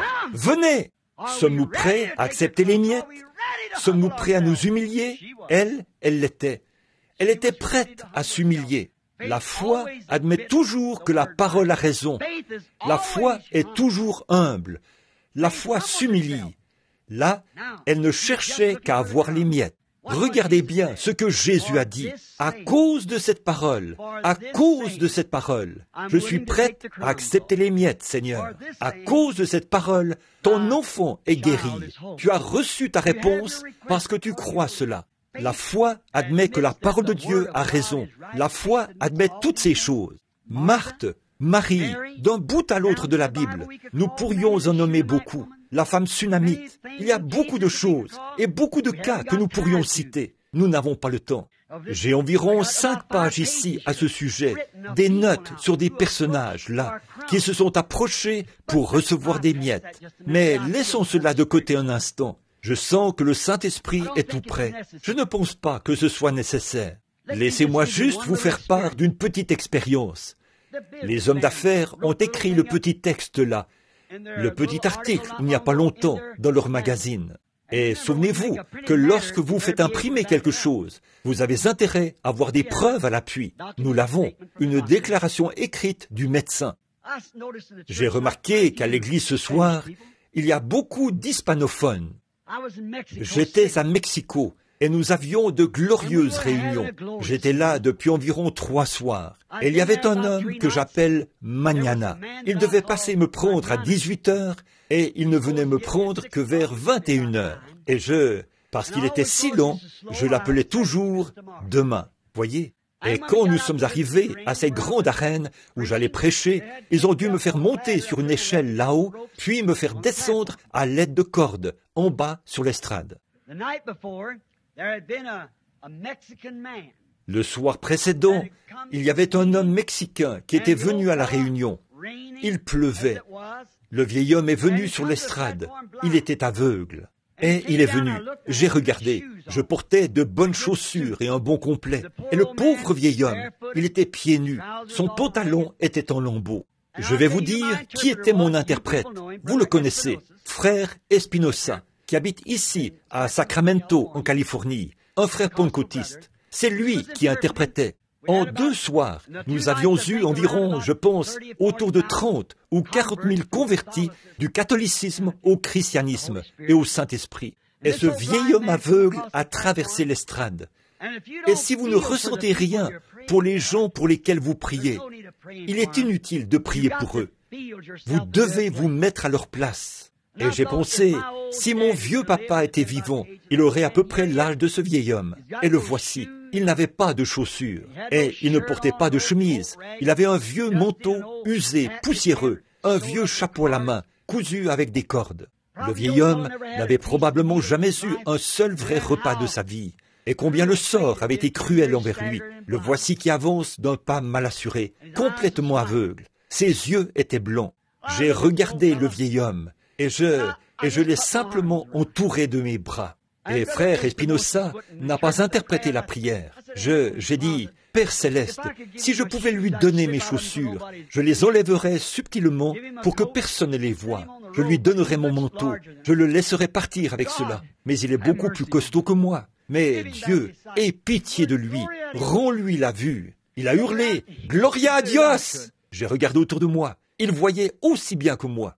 Le soir suivant, il y avait une étagère ou un tas de vêtements qui s'étendaient sur une longueur égale à celle de ce bâtiment et qui est environ haut comme ça, qui ne contenait qu'un tas de vieux châles et de vieux vêtements usés. L'économie du Mexique est déséquilibrée. Pedro gagne peut-être, il est maçon, il gagne peut-être 16 pesos par jour, mais il lui faudra 4 jours de travail pour pouvoir acheter une paire de chaussures. Mais il devra mettre de côté une partie de son salaire, plusieurs pesos, pour se payer un cierge qui brûlera pour ses péchés sur un autel d'or d'1 million de dollars. Voilà ce qui me met hors de moi. De voir ces gens précieux, ils arrivent là à 9h du matin, pas de siège pour s'asseoir. Ils s'appuyaient les uns contre les autres, comme des brebis dans un pâturage. Et il pleuvait. De voir ces femmes debout, l'eau qui coulait sur leurs cheveux, complètement trempés, attendre toute la journée, sous le soleil brûlant ou sous la pluie, rien que pour entendre la parole de Dieu. Oh, que feront-elles quand Phénix se lèvera avec elles, au jour du jugement, là où il y a de belles églises partout, et vous n'arrivez même pas à rassembler les gens là. Elle s'est tenue là, ou lui plutôt, ayant recouvré la vue. Quand je suis arrivé ce soir-là, il pleuvait très fort. Frère Jack Moore, beaucoup d'entre vous le connaissent. Frère Espinosa et plusieurs des frères étaient sur l'estrade. Et Billy, mon fils, d'habitude, il distribue des cartes de prière. Et il ne pouvait pas parler en espagnol à ces gens. Alors, il a dû laisser Mañana le faire. Mais il allait s'assurer que Mañana ne vendait pas de cartes de prière. C'est ça qu'on doit surveiller, vous savez, que personne ne vende de cartes de prière. Alors, il l'a surveillé, et ils sont allés pour s'assurer qu'il ne faisait que tondre les cartes de prière à un tel, et ainsi de suite. Alors, il a dit, il est venu me voir. Je me suis mis à prêcher. Il y avait un gros tas de ces vêtements empilés là. Comment ont-ils pu savoir à qui appartenait quoi? Je ne sais pas. Alors, je venais de commencer à parler, et Billy m'a tapé sur l'épaule. Il a dit, « Papa, il va falloir que tu fasses quelque chose à propos de cette petite femme là-bas. » Il a dit, « J'ai presque 300 huissiers, et il n'arrive même pas à la retenir. » Une toute petite femme hispanophone, à peu près grande comme ça, une jolie petite femme. Elle avait un bébé mort dans les mains, sous une couverture. Et il a dit, « Mañana a distribué toutes les cartes de prière. » Et il a dit, elle n'a pas de carte de prière. Et là, il y a la ligne de prière pour les gens là-bas. Elles sont restées debout durant les 2 dernières heures, en attendant que tu arrives. Il a dit, elle veut amener ce bébé mort ici, et nous n'arrivons pas à la retenir. Oh, eh bien, elle arrivait à passer par-dessus ces huissiers, à filer entre leurs jambes et tout. Elle a persisté. Elle voulait y parvenir. Elle avait vu cet aveugle être guéri le soir d'avant. Elle a persisté. J'ai dit, frère Moore, elle ne sait pas qui je suis. Elle ne sait pas qui est qui. Va simplement là-bas et prie pour le bébé. Ça va régler le problème. Il a dit, d'accord, frère Branham. Donc Billy l'a pris par le bras, comme si c'était moi, et ils ont traversé l'estrade. Je me suis retourné. J'ai dit, je suis très heureux d'être ici ce soir. Et les réunions ne sont pas quelque chose de nouveau pour vous qui êtes ici à Phoenix. Là, devant moi, j'ai vu un petit bébé mexicain, sans dons, qui riait, dans une vision, juste là. J'ai dit, attends une minute, frère Espinosa, va au... Qu'est-ce qu'il y a? J'ai dit, va au micro. J'ai dit, dis-lui de venir ici. Il a dit, papa, Billy a dit, tu ne peux pas la faire passer avant tous ces gens qui ont ces cartes de prière? J'ai dit, amène-la ici, je viens de voir une vision. Alors, il l'a appelée. Et ils sont revenus. La voilà qui arrive, avec une couverture dans les mains, comme ceci. Et un petit bébé s'y trouvait. Il était mort depuis tôt ce matin-là. Il était mort de pneumonie. Un tout petit bout de chou, à peu près long comme ça. Et la voilà qui arrive. Les larmes coulaient sur ses joues. Ses petits yeux noirs. Ses cheveux pondaient. Une petite dame très charmante. Elle a couru vers l'estrade, s'est mise à genoux et s'est mise à pleurer. Padré, j'ai dit, levez-vous un instant. J'ai pensé, Seigneur, et si ce n'était pas ça, et si ce n'était pas ça, je ne sais pas. J'ai simplement vu un petit bébé mexicain, tout petit, sans dents, ses petites gencives. Il me souriait, il était juste là. Et elle pleurait. J'ai posé ma main sur la couverture mouillée. Il pleuvait à ce moment-là. J'ai dit, Père Céleste, cette petite femme, il n'y a aucun doute dans mon esprit que tu es en train de lui répondre. J'ai dit, j'ai vu la vision, que tu sais être vrai, d'un petit bébé. J'accepte seulement par la foi qu'il s'agit de ce bébé. Je ne connais pas la femme, ni le bébé, mais il y a quelque chose. Tu travailles des 2 côtés. Je lui ai imposé les mains, et à ce moment-là, il s'est mis à gigoter et à crier de toutes ses forces. La mère a retiré la couverture, et voilà, il était vivant dans ses bras. J'ai dit, frère Espinosa, ne prends pas ça en note, mais on voit quelqu'un de bien, quelqu'un de loyal. Et elle racontait cela au Mexicain, que le médecin avait déclaré que son bébé était mort de pneumonie ce matin-là, vers 8 ou 9 heures. Et là, il était passé 22 heures ce soir-là. Et j'ai dit, on voit quelqu'un et obtient une déclaration écrite du médecin qui l'a déclaré mort. Et le médecin mexicain a rempli une déclaration et l'a signée. J'ai attesté la mort de ce bébé. Il ne respirait plus ni rien. Dans mon bureau, ce matin, à 9 heures. Et là, il était 22 heures ce soir-là. Et le lendemain matin, le bébé était dans le cabinet du médecin pour un examen. Tout est redevenu normal. Pourquoi? Parce que la petite femme a persisté. La foi ne connaît pas la défaite. Si 5000 personnes se tiennent là, à cet endroit, rien ne peut remplacer cela. Son église pouvait la rejeter. Ses voisins pouvaient se moquer. Mais un Dieu qui pouvait ouvrir les yeux d'un homme aveugle, le soir d'avant, pouvait ressusciter son bébé, parce qu'il est le même Dieu, hier, aujourd'hui et éternellement. Et si ce groupe de gens, ici, ce soir, des chercheurs de miettes, si c'est ce que vous êtes, le Dieu même qui vous a amené ici, qui a su vous conduire dans un endroit comme celui-ci, le Dieu qui vous a sauvé, le Dieu qui a su vous remplir du Saint-Esprit, ce même Dieu peut effacer toute trace de maladie, de chagrin, ou quelle que soit la chose que vous avez dans votre cœur ce soir, pourvu que vous le croyez. Persistez, persévérez, tendez maintenant la main et saisissez cette petite miette de foi. Dites, Seigneur, je te remercie pour cela. Me voici. Demain, le voisin dira, tu n'es pas guéri. Dites, oh, bien au contraire, je suis guéri, je suis guéri. Hier soir, j'ai trouvé une miette, là-bas, à l'église Foursquare. Quelque chose s'est ancré au-dedans de moi. Plus rien ne va m'arrêter. Je l'ai en ma possession. Courbons la tête un instant. Avez-vous besoin d'une miette ce soir? Pourriez-vous accepter la miette et persister avec cela?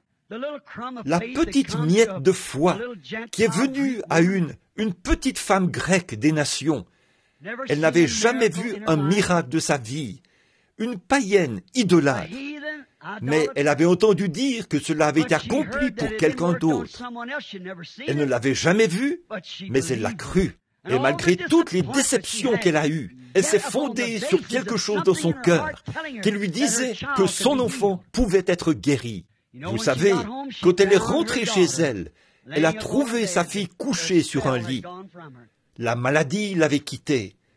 Ce n'était pas seulement pour elle, mais pour sa fille qui n'était pas présente. Avez-vous besoin d'une miette ce soir? Si oui, voulez-vous simplement lever la main? Dites, Seigneur, juste une miette. C'est tout ce que je demande.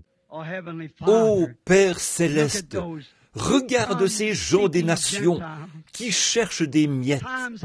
Les temps n'ont pas encore changé, Seigneur. Ils ont entendu dire que tu guéris les malades. Ils ont entendu dire que tu remplis du Saint-Esprit. Tu donnes du repos à ceux qui sont fatigués. Ô Dieu, permets que ceux qui sont là ce soir, qui crient comme cette précieuse petite dame d'il y a bien longtemps, Seigneur, c'est vrai, nous ne sommes pas dignes de recevoir des bénédictions comme ton peuple, Israël, mais nous cherchons seulement à avoir une miette qui tombe de la table du Maître. Et ce soir, nous avons présenté la glorieuse nourriture avec laquelle tu as nourri ton Église. Et ce soir, nous avons non seulement des miettes, mais nous sommes invités à la table. Nous n'avons pas vraiment besoin de prendre les miettes, mais nous sommes heureux de les obtenir. Mais nous sommes invités à la table ce soir. Jésus a dressé sa table pour nourrir tous les saints de Dieu. Il invite ses élus à venir et manger. Permets ce soir, Père, que le besoin de chacun soit comblé. Et pendant que nous avons la tête inclinée et notre cœur dans l'humilité devant Dieu, je me demande combien de personnes dans ce bâtiment, ce soir, ne sont pas sauvées. Si Jésus venait et que le monde arrivait à sa fin ce soir, et vous êtes prêts à prendre la petite miette de foi qui a été placée dans votre cœur et approcher de la table ce soir et présenter votre petite miette de foi devant Dieu. Si vous voulez le faire, voudriez-vous vous lever et venir ici et nous laisser prier pour vous ici, à l'autel? Voudriez-vous venir sans tarder? Alors, avancez. Que Dieu vous bénisse, mon frère. Quelqu'un d'autre voudrait-il venir? Que le Seigneur soit avec vous, ma sœur. Venez ici. Y aurait-il quelqu'un d'autre ici qui voudrait une miette, qui voudrait venir à la table du Seigneur? Dites, Seigneur, je ne suis pas digne de venir. Je suis un chien. Je suis juste, je ne suis pas digne. Pas plus que cette femme ne l'était, mais je viens seulement pour une miette. Voudriez-vous venir, amis pécheurs? Venez. Il se pourrait que ce soit votre dernière occasion. Voyez-vous ce que devient le monde aujourd'hui? Les gens ne veulent plus venir. Vous pouvez difficilement les persuader. On dirait que l'évangile s'en va dans les champs de mission. Que Dieu vous bénisse, mon cher frère. Que Dieu vous bénisse. C'est merveilleux. Restez ici juste un instant. Quelqu'un d'autre, prenez la place à côté ici et dites, je prends position avec cet homme. Que le Seigneur te bénisse, fiston. Que Dieu vous bénisse. C'est vrai. Avancez-vous ici. Dites, je veux une miette, Seigneur. Une miette, c'est suffisant pour moi. Quelque chose a touché mon cœur. Maintenant, je m'avance. Que Dieu te bénisse, fiston. Que Dieu vous bénisse, mon frère. Tenez-vous juste ici. Quelqu'un d'autre sent une petite miette de foi dans son cœur qui l'inciterait à venir à la table maintenant. Voudriez-vous vous avancer aux côtés de ces 4 jeunes hommes qui sont ici, qui attendent? J'ai prêché au sujet d'une femme ce soir, et ce sont des hommes qui s'avancent. Qu'en est-il, ma sœur? Ne voulez-vous pas venir, vous aussi, pour la miette? Avez-vous ce petit peu de foi qui vous dit que vous avez tort? Vous dites, eh bien, je ne sais pas ce qu'est une miette, frère Branham. La miette, c'est ce qui est maintenant dans votre cœur, qui vous dit que vous avez tort, que vous devriez vous repentir. Venez, ne voulez-vous pas venir? Levez-vous et venez doucement, rapidement, à la fontaine remplie de sang. Ne voulez-vous pas vous avancer? J'ai tort, frère. Priez pour moi. Avancez-vous. Que Dieu vous bénisse, frère. Que Dieu vous bénisse. Quelqu'un d'autre? Je veux seulement une miette, Seigneur. Cette petite miette dans mon cœur. Je viens maintenant pour la présenter. Voulez-vous venir? Maintenant, y a-t-il quelqu'un ici qui est rétrograde, qui s'est éloigné, et vous aimeriez vous avancer? Voulez-vous venir maintenant? Ceux qui n'ont pas le Saint-Esprit. Vous n'avez pas reçu le Saint-Esprit. Oh, mon ami, si cette lumière était rendue si réelle pour vous au dernier jour, ne voulez-vous pas venir vous placer ici aussi? Il se pourrait que ce soit le moment où ce grand désir dans votre cœur, quelque chose qui vous dit, je crois que le Seigneur va me donner le baptême de l'Esprit ce soir. Je veux m'avancer, me tenir là. Avancez-vous à l'autel. Le ferez-vous? Levez-vous avec nous pour la prière. Vous qui ressentez une petite miette, qui dit, j'ai besoin du Saint-Esprit. Si un homme peut faire tout le trajet de l'Ohio, venir jusqu'ici en avion à réaction, que Dieu vous bénisse, frère Grant.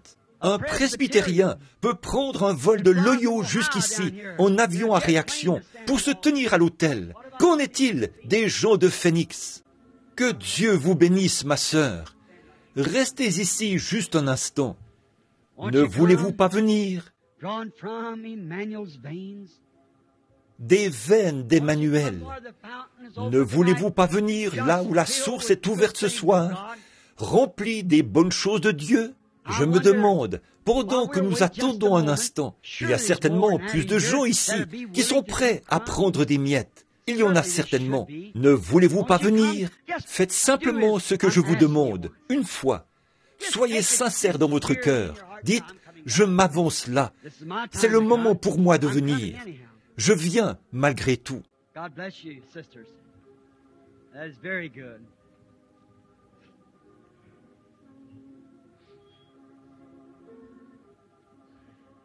Que Dieu vous bénisse, sœur. C'est très bien. Nous attendons maintenant, patiemment, que vous veniez. Courbons la tête maintenant, alors que nous attendons, et chantons ce cantique de l'Église.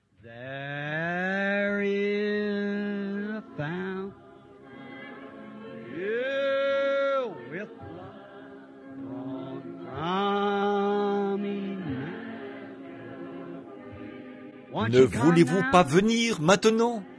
Ne voulez-vous pas prendre votre miette et venir?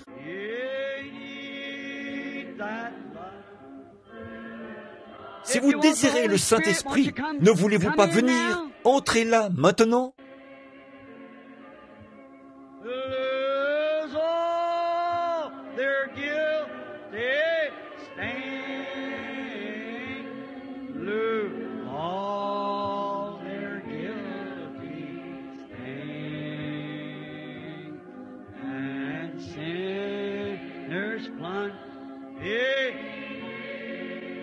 Venez, mon ami.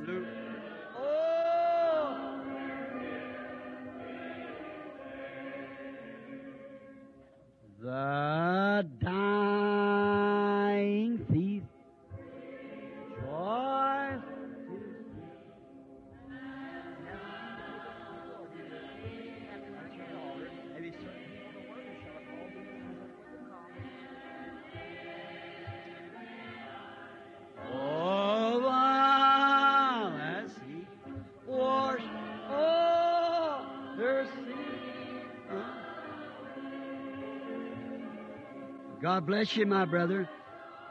Que Dieu vous bénisse, mon frère.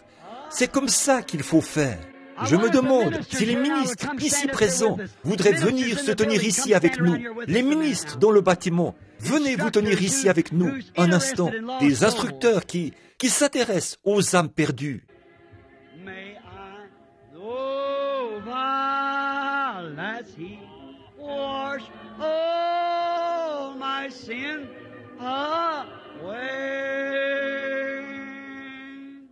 Je me demande s'il y a des ministres ici, des instructeurs dans la parole, qui aimeraient venir. Souvenez-vous, des destinations éternelles se décident en ce moment.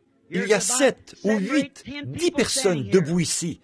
Et vous savez ce que cela représente? Une âme vaut 10 000 mondes. Nous ne devons pas prendre cela à la légère.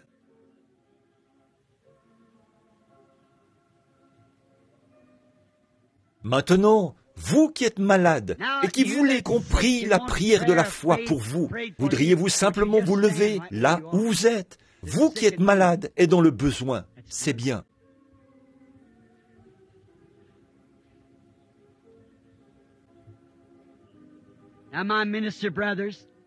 Maintenant, mes frères ministres, c'est ça. Imposez les mains à ces gens. Vous, les gens malades, tenez-vous assez près les uns des autres, afin que vous puissiez poser vos mains les uns sur les autres. Or, la Bible dit, à vous qui êtes malades, voici les signes qui accompagneront ceux qui auront cru. Vous devez être un croyant, sinon vous ne seriez pas debout. S'ils imposent les mains aux malades, ils seront guéris. Vous savez que c'est vrai. Ce sont les Écritures qui ne peuvent pas faillir. Et à ces pénitents qui viennent à l'autel, mes frères et sœurs, qui viennent à l'autel ce soir, des êtres mortels qui savent qu'ils devront un jour se retrouver devant Dieu. La Bible dit que pour certains hommes, leurs péchés les précèdent. Pour d'autres, ils les suivent. Vous confessez les vôtres ce soir, afin que vos péchés vous précèdent et qu'ils vous soient pardonnés par le sang du Seigneur Jésus. Et vous qui êtes ici et qui cherchez le baptême du Saint-Esprit, Dieu a fait la promesse dans Acte 10. Nous lisons, comme Pierre prononçait encore ses mains, le Saint-Esprit descendit sur tous ceux qui les écoutaient. Ils étaient tellement affamés. Maintenant, vous êtes affamés. Vous avez apporté cette petite miette ici. Maintenant, prenons un vrai repas complet des bénédictions de Dieu. Tout ça, c'est pour vous. Maintenant, vous qui croyez en la prière, courbons simplement la tête, tous ensemble, et prions et croyons. Maintenant, ne pensez pas aux gens qui se trouvent autour de vous. Ne soyez conscients que de la présence de Jésus-Christ autour de vous, et que chacun prie comme vous le faites d'habitude, comme vous avez l'habitude de prier. Et frères, imposez les mains à ces gens, et croyons maintenant que le Saint-Esprit va venir et accomplir ces choses que nous demandons. Notre Père Céleste, nous ne pensons pas que nous nous tenons ici en vain. Nous te remercions pour ces âmes. Nous savons que tu es ici maintenant pour les sauver. Je prie que tu l'accordes, Seigneur. Puisse leur foi regarder au-delà de l'ombre. Que ceux qui cherchent le Saint-Esprit, ceux sur qui des croyants ont posé leurs mains, les malades et les affligés, puisse la puissance de Dieu entrer dans ce bâtiment, aller partout dans les allées et à travers ces gens, et sauve chaque pécheur, remplit chaque croyant du Saint-Esprit et guérit chaque personne malade. Accorde ces choses, Seigneur. Je crois que tu es ici et que tu es le même hier, aujourd'hui et éternellement. Tes promesses ne peuvent pas faillir. Nous croyons que tu as mandaté ton Église. Ils sont allés dans la ville de Jérusalem. Ils sont allés dans la chambre haute. Et là, ils louaient et bénissaient Dieu continuellement. Et tout à coup, il vint du ciel un bruit comme celui d'un vent impétueux. Et il remplit toute la maison où ils étaient rassemblés. Tu es le même et tu es capable de faire la même chose. Que la puissance qui est descendue au jour de la Pentecôte baptise ce groupe de personnes ce soir dans la puissance de la résurrection de Jésus-Christ. Cette prière, je la fais au nom de Jésus, pour ces gens, pour la gloire de Dieu. Levez vos mains maintenant. La prière de la foi a été offerte. La prière de la foi du pardon. Levez les mains et dites, loué soit le Seigneur. Commencez simplement à le louer et à le bénir. Confessez simplement vos péchés. Croyez de tout votre cœur. Levez les mains vers Dieu et dites, merci Seigneur Jésus. Je crois en cet instant même que tu me donnes l'Esprit du Seigneur, que tu m'as baptisé du Saint-Esprit et que tu me donnes les bénédictions. Très bien, sœur, venez.